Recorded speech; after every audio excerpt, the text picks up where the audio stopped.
I played back in 2003, maybe 2004, and did not record a playthrough. You wouldn't have watched it anyway, would you? And it left me feeling pretty underwhelmed. As far as the narrative was concerned, the pacing and transitions didn't feel natural, and I didn't care about what was going on. Most of the dialogue came across as rushed and try-hard, and none of the characters were that funny, they weren't likable, and none of them were interesting, so I didn't care about them either. So, 2026. 13 years since it was released. 2 years since I played. Was I wrong? Am I crazy? Or is it just not my cup of tea? Well, let's start off with the most important part. Gameplay. First things you'll do is move, aim, use your phone, switch between characters, and take cover. All of these work just fine. Moving around feels more stiff at first, but this can be easily changed. After robbing some money, you get into your first few shootouts, and then drive a vehicle. And once you've seen one shootout, you've seen them all. The only differences between each one is the location and number of enemies. There's no boss fights or mini-bosses, or different routes to take if you prefer to avoid fights, which sounds odd to do in this game specifically, but I do prefer to outsmart the enemy as opposed to guns a-blazing.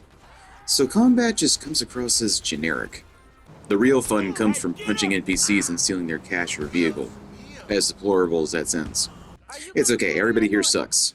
Los Santos is basically Los Angeles after all. After Lamar roasts my yee-ass haircut, I actually decided to go to the barber shop. But I couldn't find one near Franklin's house. So naturally, I steal this guy's motorcycle and drive all the way to Sandy Shores and use the barber there. Feeling more powerful due to my facial hair, I do start some fights on my way back to the main mission. Got hit by a taxi, took my revenge. At one point the game did it for me. That way I could just pour salt in the wound. Got one more assault in, hit from the cops, and wait, what's this? A high heels icon. Is this the clothing store? No, no, no. I guess you could say this was the opposite of a clothing store. I'm a dirty boy. Actually, this is something that's also decent at first. Going into different stores to buy stuff like guns, clothes, and cars. It almost feels like a life sim depending on what you spend your money on. But just like a rich scumbag with nothing better to do, this nifty activity has little to offer. It would have been nice if different clothes had an effect, or if you could bring the right or wrong weapons to a fight, changing their outcome. But it all amounts to taste. Isn't that what character creations are for? Going back to vehicles, it always felt like you could only drive too slowly or too fast. As much as I enjoy ramming my car into cyclists, this makes it more difficult than it should be to get around. That said, it's probably more of a practice makes perfect situation, like Zora swimming in Majora's Mask. Just get good, you freaking loser. If you're like me, it was annoying that the camera stays right behind the car. I kept moving it around to see where I was going, only for it to default at the car's back. But this can also be changed, so thanks for that, Rockstar. However, that isn't to say that cars still don't have their problems.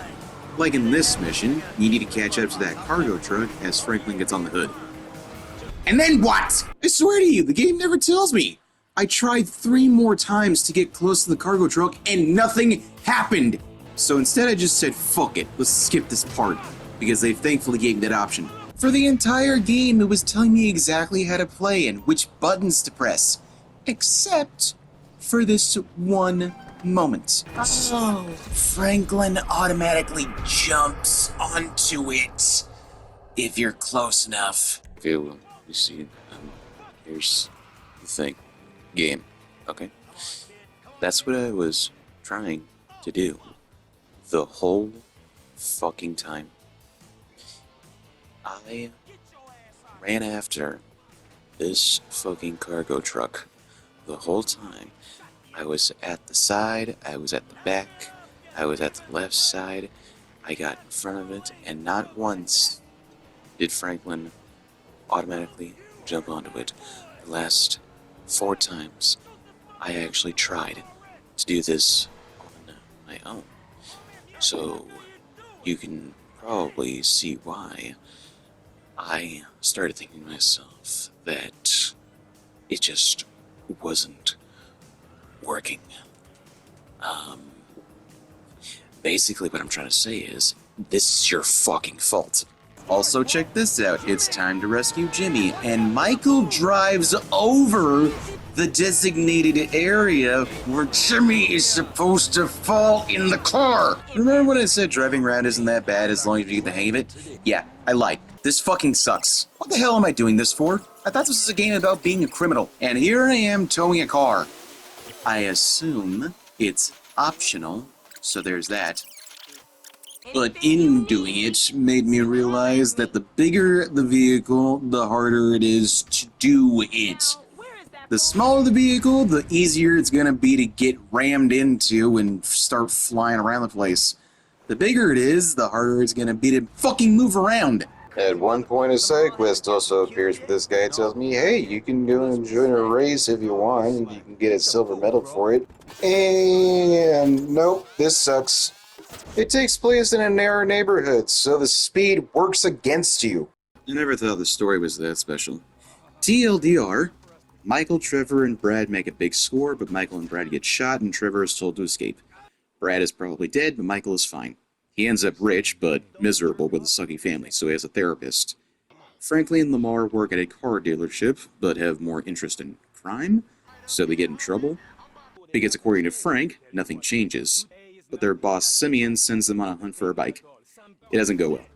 Good luck catching up because the biker is fast. And Lamar keeps the bike for himself. I'm guessing as payment for the shootout? Only for Frank to get blamed.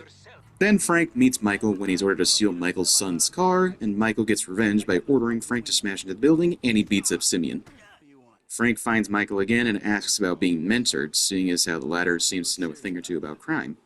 But before they can do that, they need to save Mike's good-for-nothing son, Jimmy, who sold the yacht like a dumbass. Lamar shows up after Frank gets fired to take a walk, only to get inside a van. So yeah, you were right, Frank, we could have just taken the car. Lamar threatens this loser because he's selling drugs, I think? He temporarily escapes, but the dog Chop helps us get him. But then Lamar calls the guy's friends on his cell phone, running the risk of getting the attention of the feds, I guess? I won't pretend to understand. But I do know this felt like a waste of time. But after watching cartoons, we meet up with Mike again, who ends up owing this guy money for destroying his house. Because instead of divorcing his wife for cheating, Michael chases after the yoga teacher. His world. In order to get the money that Michael apparently doesn't have, we have to meet up with Lester, an old buddy, whom we've never seen before until now, so hopefully I'm not supposed to care about him. You gotta dress up like a narc, sneak into an IT department, and place a bomb chip inside this phone, so this guy can stop making millennials look bad. They do that perfectly fine on their own. Then we can go to this jewelry store, find out what kind of security they got, and then Lester puts together a heist. Wait, what did that IT mission have to do with this? I don't care. I owe you big. I can get you Corkers tickets.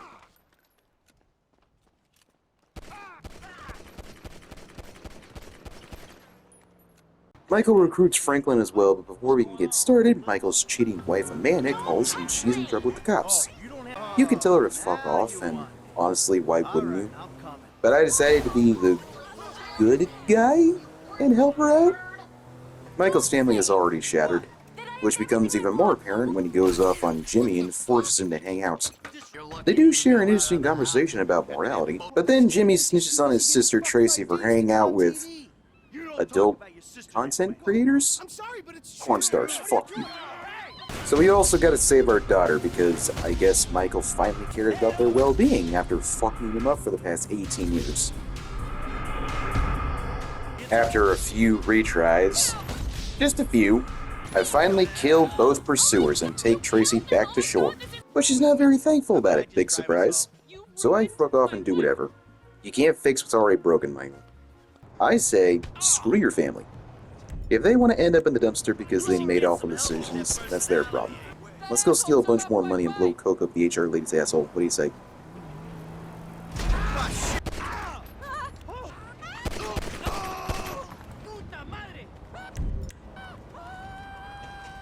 Oh, thank fuck you've got it. Thanks, man. Seriously, you saved my ass. Oh, so in order to move the plot forward, I had to switch to Franklin and just go home. Bro, I was driving around for 30 minutes wondering what I was supposed to do. What the heck? This is Stretch. He's not important. Drug deal goes wrong. Shootout. Goodbye. Switch to Michael, and... What do I do now? You know what? I don't care anymore. This isn't worth my time. I'm bored. I was gonna make this video longer, but I just can't keep playing. So that tells you everything you need to know. This is not my type of game. Could I just look up what I'm supposed to do next? Yes, I could. But I don't want to do that either. Here's a cute picture to finish the video. Bye.